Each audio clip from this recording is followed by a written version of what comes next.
আসসালামু আলাইকুম। টুডেস মাদ্রাসার পক্ষ থেকে আরবি ভাষা শিক্ষণ কোর্সের 3য় নাম্বার পর্বে আপনাদের সবাইকে স্বাগত। আমাদের আজকের পর্বে আমরা শিখব সিফাত মৌসুফ কাকে বলে এবং আরবিতে সিফাত মৌসুফ কিভাবে ব্যবহৃত হয়। সিফাত মৌসুফ মানে হলো বাংলাতে বিশেষ্য বিশেষণ। আমরা আমাদের দৈনন্দিন কথাবার্তার মধ্যে যে সমস্ত জিনিস, যে সমস্ত বস্তু, যে সমস্ত বিষয় নিয়ে আলোচনা করে কথাবার্তা বলি, সেই সমস্ত বস্তু, সেই সমস্ত জিনিসের মধ্যে দুইটা ভাগের যে কোনো একটা ভাগ হবে। হয়তো সেই জিনিসটা নতুন হবে, তা না হলে পুরাতন হবে, ভালো হবে, তা না হলে খারাপ হবে, হয়তো সেই জিনিসটা সুন্দর হবে, তা না হলে অসুন্দর হবে, ছোট হবে, তা না হলে বড় হবে। এই দুইটা ভাগের যে কোনো একটা ভাগ ওই জিনিস ওই বস্তুর হতেই হবে। এই যে আমাদের কথাবার্তার মধ্যে সুন্দর অসুন্দর, ছোট বড়, ভালো খারাপ, নতুন পুরাতন এই সমস্ত শব্দ ব্যবহৃত হচ্ছে, এই সমস্ত শব্দগুলোকে আরবিতে সিফাত বলা হয়, বাংলাতে বিশেষণ বলা হয়। আর এই শব্দগুলো কখনো একা একা ব্যবহৃত হয় না, এইগুলো কোনো জিনিস, বস্তু বা মানুষের সাথে মিলিত হয়ে আসে। কারণ এই শব্দগুলো শুধুমাত্র কোনো জিনিসের গুণ বর্ণনা করার জন্য। এখন বুঝুন, এই শব্দগুলো দিয়ে যার বা যে জিনিসের গুণ বর্ণনা করা হয় ওই জিনিসটাকে বলা হয় বিশেষ্য, আর যে গুণ বর্ণনা করা হয় সেই গুণটাকে বলা হয় বিশেষণ। আরবিতে বললে যার গুণ বর্ণনা করা হয় তাকে বলা হয় মাউসুফ, আর যে গুণ বর্ণনা করা হয় তাকে বলা হয় সিফাত। একটা উদাহরণ দিলে মনে হয় আপনারা খুব ভালো করে বুঝতে পারবেন। ধরুন আপনি একটা নতুন মাদ্রাসায় ভর্তি হয়েছেন, এই জন্য বলতেছেন একটি নতুন মাদ্রাসা। দেখুন আপনার কথার মধ্যে দুটো অংশ, একটা হলো নতুন আর একটা হলো মাদ্রাসা। যেহেতু মাদ্রাসায় একটা মাদ্রাসায় ভর্তি হয়েছেন এই জন্য বলেছেন একটি মাদ্রাসা। এখানে বোঝার বিষয় হলো আপনি মাদ্রাসা সম্পর্কে একটা গুণ বর্ণনা করেছেন যে আপনার মাদ্রাসাটা পুরাতন নয়, মাদ্রাসাটা হলো নতুন। এখন মাদ্রাসার যে গুণ বর্ণনা করলেন, নতুন মাদ্রাসা, নতুন, এইটাকে বলা হবে বিশেষণ বাংলা, আর আরবিতে বলা হয় তাকে সিফাত। আর যার গুণ বর্ণনা করলেন আপনার ওই মাদ্রাসাটাকে বাংলাতে বলা হবে বিশেষ্য, আর আরবিতে বলা হয় মাউসুফ। এখানে আর একটা বিষয় খুব লক্ষণীয় এবং খুবই গুরুত্বপূর্ণ, বাংলাতে বিশেষণটা আগে হয়, বিশেষ্য পরে হয়, বা সিফাত আগে হয়, মাউসুফ পরে হয়। যেমন নতুন মাদ্রাসা, নতুনটা হলো বিশেষণ বা সিফাত, আর মাদ্রাসাটা বিশেষ্য বা মাউসুফ। কিন্তু আরবিতে মাউসুফটা বা বিশেষ্যটা আগে হয় এবং বিশেষণ বা সিফাতটা পরে হয়। অর্থাৎ যার গুণ বর্ণনা করা হয় বাংলাতে সেটা পরে আসে, আর যার গুণ বর্ণনা করা হয় আরবিতে সেটা আগে আসে। চলুন আমরা সেই উদাহরণটার দিকে আবারও লক্ষ্য করি। একটি নতুন মাদ্রাসা। দেখুন, নতুন মাদ্রাসা, নতুনটা হলো বিশেষণ, মাদ্রাসাটা হলো বিশেষ্য। বাংলাতে নতুনটা আগে আসছে আর যার গুণ বর্ণনা করেছি ওই বিশেষ্যটা পরে আসছে। এখন এই কথাটা আরবিতে বলতে গেলে বলতে হবে মাদ্রাসাতুন জাদিদাতুন। এখানে বুঝতে পারতেছেন নতুন মাদ্রাসা, নতুনটা হলো বিশেষণ, মাদ্রাসা হলো বিশেষ্য। এই কথাটাকে আরবিতে বলতে গেলে বলতে হবে মাদ্রাসাতুন জাদিদাতুন। এবার দেখুন, বাংলাতেও মাদ্রাসা বিশেষ্য, আরবিতেও মাদ্রাসাতুনটা বিশেষ্য। বাংলাতে নতুন বিশেষণ, আরবিতে সেই নতুনের আরবি জাদিদাতুন হয়ে সেটা বিশেষণ। আমি আবারও বুঝিয়ে দিচ্ছি, বাংলাতে যার গুণ বর্ণনা করা হয় সেই বিশেষ্যটা পরে আসে, আরবিতে যার গুণ বর্ণনা করা হয় সেই বিশেষ্য বা মাউসুফটা আগে আসে। বাংলাতে যে গুণটা বা বিশেষণটা ব্যবহৃত হয় সেই গুণ বা বিশেষণটা আগে আসে, আরবিতে সেই গুণ বা বিশেষণ বা সিফাতটা পরে আসে। এটাই হলো বাংলা আর আরবির মধ্যে পার্থক্য। আমি মনে করি আপনারা হয়তো বুঝতে পারছেন, না বুঝলে শুরু থেকে আবার বুঝে বুঝে দেখার চেষ্টা করুন। এবার আসুন আমাদের দৈনন্দিন জীবনে ব্যবহৃত কিছু গুণবাচক বা বিশেষণের নাম জেনে নিই। জাদিদুন জাদিদাতুন নতুন, কদিমুন কদিমাতুন পুরনো, জামিলুন জামিলাতুন সুন্দর, কাবিরুন কাবিরতুন বড়, সগিরুন সগিরতুন ছোট, জাইয়িদুন জাইয়িদাতুন ভালো। আপনারা প্রশ্ন করতে পারেন প্রত্যেকটা শব্দ কেন দুই ভাগে বিভক্ত, একটা গোলতা সহ একটা গোলতা ছাড়া? আপনি যদি আমাদের চ্যানেলে ইতিপূর্বে রিলিজ হওয়া দুটো ক্লাস করে থাকেন তাহলে হয়তো বুঝতে বাকি থাকবে না। কারণ আমরা শুরুতেই বলে দিয়েছিলাম আরবিতে প্রত্যেকটা শব্দ দুই ভাগে বিভক্ত, একটা মুজাক্কার একটা মুয়ান্নাস। যেহেতু আরবিতে বিশেষ্যগুলো দুই ভাগে বিভক্ত এই জন্য বিশেষণ বা সিফাতটাও দুই ভাগে বিভক্ত হতে হবে।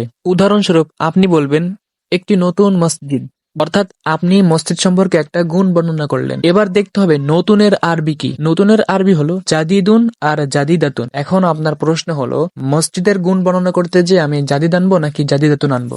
আমি অবশ্যই এখানে জাদিদুন আনবো।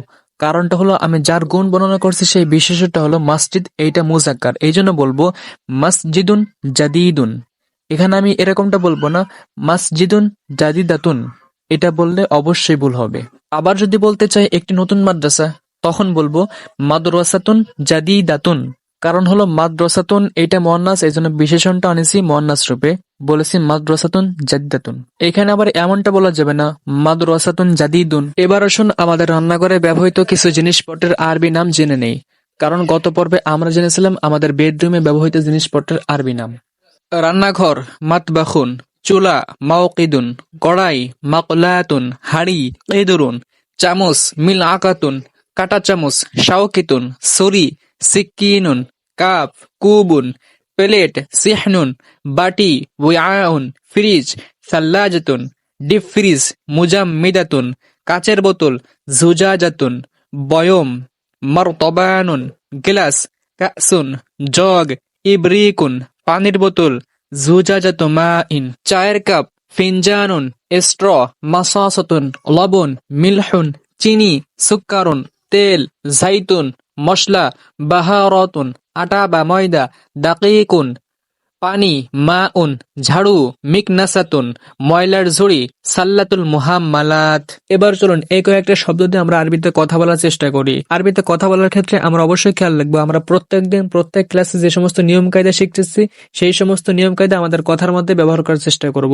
আমরা প্রথম দিন শিখেছিলাম ইশারা বাক্য কাকে বলে, দ্বিতীয় দিন শিখেছিলাম প্রশ্ন বাক্য, আর আজকের ক্লাসে আমরা জানতে পারলাম গুণবাচক বাক্য। এখন আমরা এই তিনটে বাক্য একসাথে আর এই রান্নাঘরে ব্যবহৃত শব্দগুলো দিয়ে আমরা আরবিতে কথা বলবো। কিভাবে বলবো আমি চলুন কয়েকটা নমুনা দেখাই দিই। ধরুন আপনি আর আপনার ছোট ভাই মিলে একটা রান্নাঘরে গেছেন। এখন ছোট ভাই আপনাকে প্রশ্ন করতেছে, রান্নাঘরকে ইশারা করে দেখি এটা কি, প্রশ্ন করতেছে আরবিতে মা হাদা। তখন আপনি উত্তরে বলবেন হাদা মাতুবাখুন, এটা রান্নাঘর।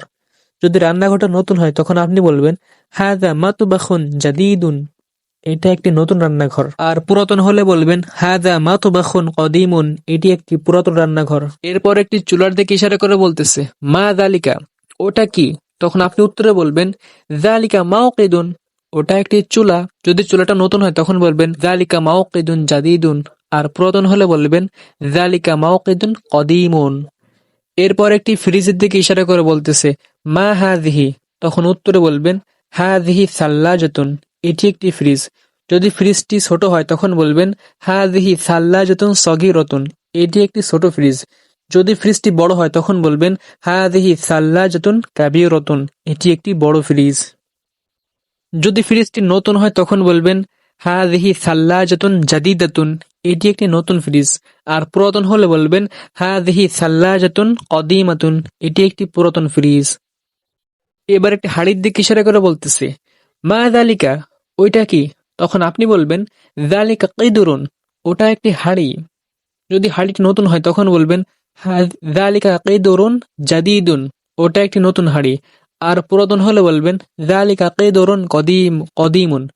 যদি হাড়িটি সুন্দর হয় তখন বলবেন যালিকা কিদরুন জামিলুন।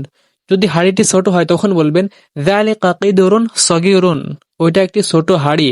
যদি হাড়িটি বড় হয় তখন বলবেন যালিকা কিদরুন কাবীরুন। এবার একটি ঝাড়ুর দিকে ইশারা করে বলতেছে মা তিলকা, ওইটা কি? তখন উত্তরে বলবেন তিলকা মিকনাসাতুন, ওটা একটি ঝাড়ু। যদি ঝাড়ুটি নতুন হয় তখন বলবেন তিলকা মিকনাসাতুন জাদিদাতুন, ওটা একটি নতুন ঝাড়ু। আর পুরাতন হলে বলবেন তিলকা মিকনাসাতুন কদিমাতুন। যদি ঝাড়ুটি ছোট হয় তখন বলবেন তিলকা মিকনাসাতুন সগীরাতুন, ওটা একটি ছোট ঝাড়ু।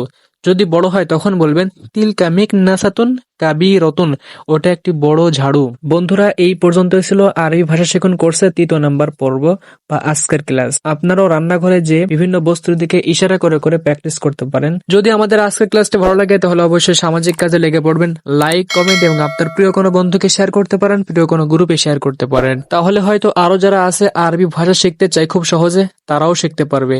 আর দুনিয়ার মধ্যে সর্বোত্তম ব্যক্তি সেই হয় যে নিজে কোরআন শেখে এবং অপরকে কোরআন শেখায়।